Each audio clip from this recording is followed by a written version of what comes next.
Laura Beauparlant is 18 years old. She's driving home to school after having spent the weekend with family.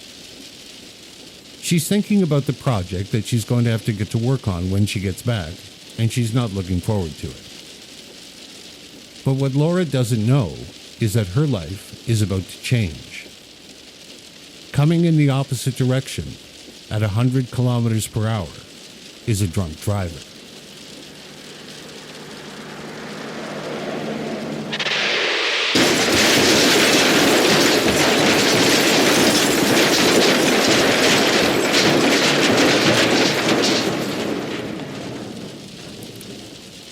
The combined 200 kilometer per hour impact left Laura trapped and clinging to life. This is her story. It's a story of shock, pain, courage, and inspiration. In this first edition of Ortholink, Laura will tell us her story of what happened in her own words. Good morning. With us is Laura Beauparlant. Good morning, Laura. Thank you for being here. My pleasure. Thanks for having me. Laura has an amazing story to tell, and we'll get straight into it if you don't mind. I'd like to take you back to the beginning of this particular story that we want to talk about today. You're 18 years old. It's a November day. You were visiting your parents, I believe, and you were on your way back to school. Yep. I guess you were driving, and were you alone? So you're driving back. You're driving back. So what happened? What do you remember about what happened? Well, and actually, technically, I wasn't 100% alone. I had my pet iguana in my car with me, who did survive the accident as well. She's like a little fun fact. Definitely something that the paramedics and firemen have never rescued before. So that made for an interesting story for them to be able to go home with. So I'm heading back. I've left my parents maybe 10 minutes earlier, 15 minutes tops. And I'm in the left-hand lane, the passing lane. I was passing a car, actually going the speed limit, pretty good for an 18-year-old. And all of a sudden I see headlights coming towards me, and I'm on a divided highway. So I'm definitely not somewhere that you would expect to see headlights. And of course, because there was a car I was passing on my left or my right, I couldn't swerve that way.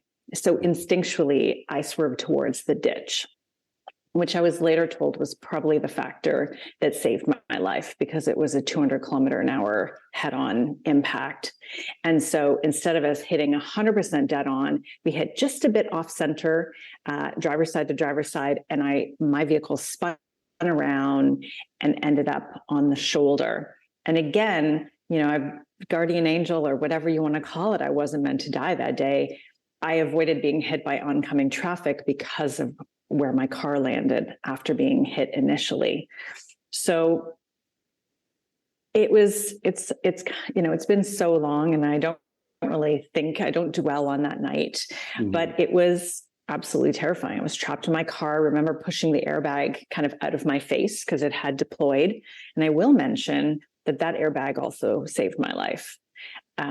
Because the steering wheel, when I came to a stop, was fully pressed up against my chest, and my legs and feet were sort of through the dash of my car.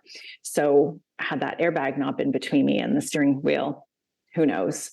And that was at a time, this was 1995. And a few years earlier, my parents had to order that.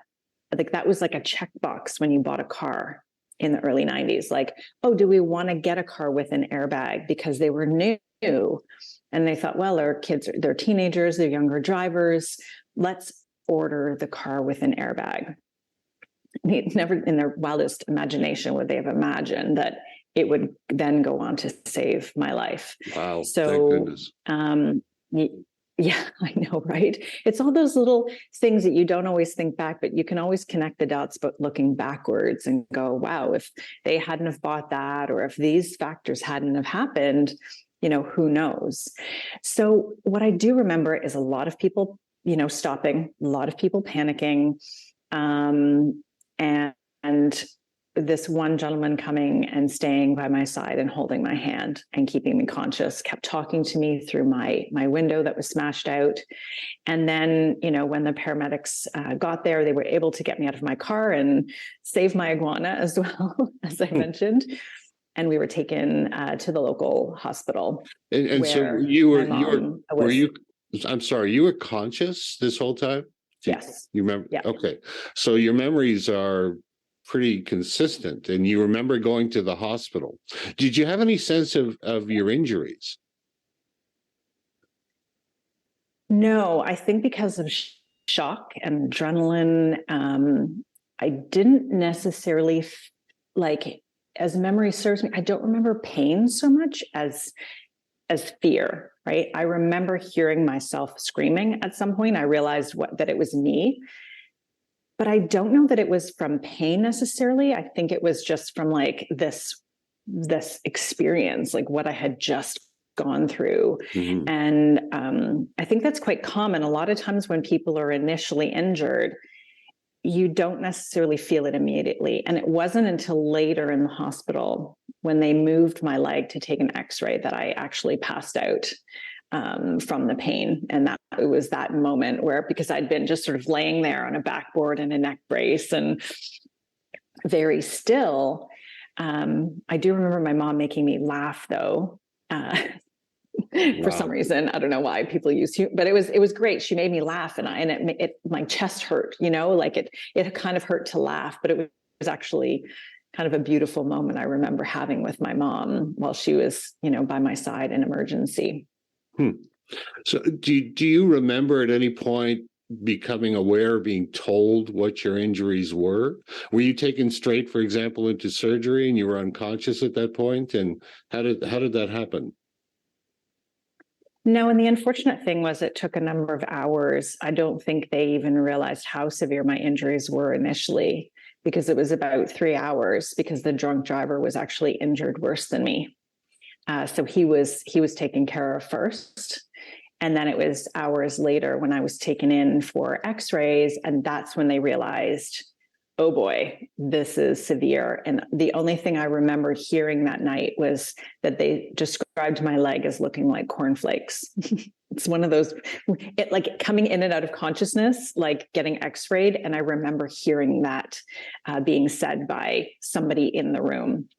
So I think at that point, I probably knew that it was pretty bad. It was an open compound femur fracture. So it was pretty severe. And the doctor there, they put me in traction. They kind of did what they could, but knew that they didn't have the capabilities to fix this, which is when I was sent to Sunnybrook.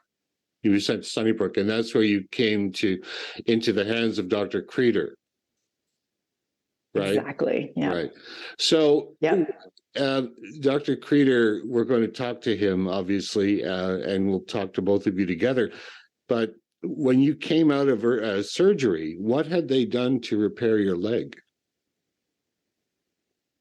Well, initially I was put in traction, and then, as I said, it was a day or two later when I was sent to Sunnybrook. So there was a little bit of time, but I mean, I was on a lot of painkillers and, all of that. So my timelines aren't 100% clear. But what I do know is when I was sent to Dr. Creeder, he kind of put me back together like Humpty Dumpty, and I had 18 pins and a metal plate put in my leg that 18. He kind of pieced all of the bone back together. Next week, in Chapter 2 of Laura's story, Laura's confronted by the extent of her injuries and the daunting path ahead. Join us.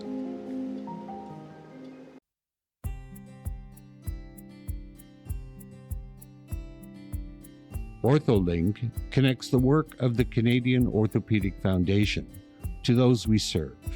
To learn more about how your support is impacting lives, go to movepainfree.org. That's movepainfree.org.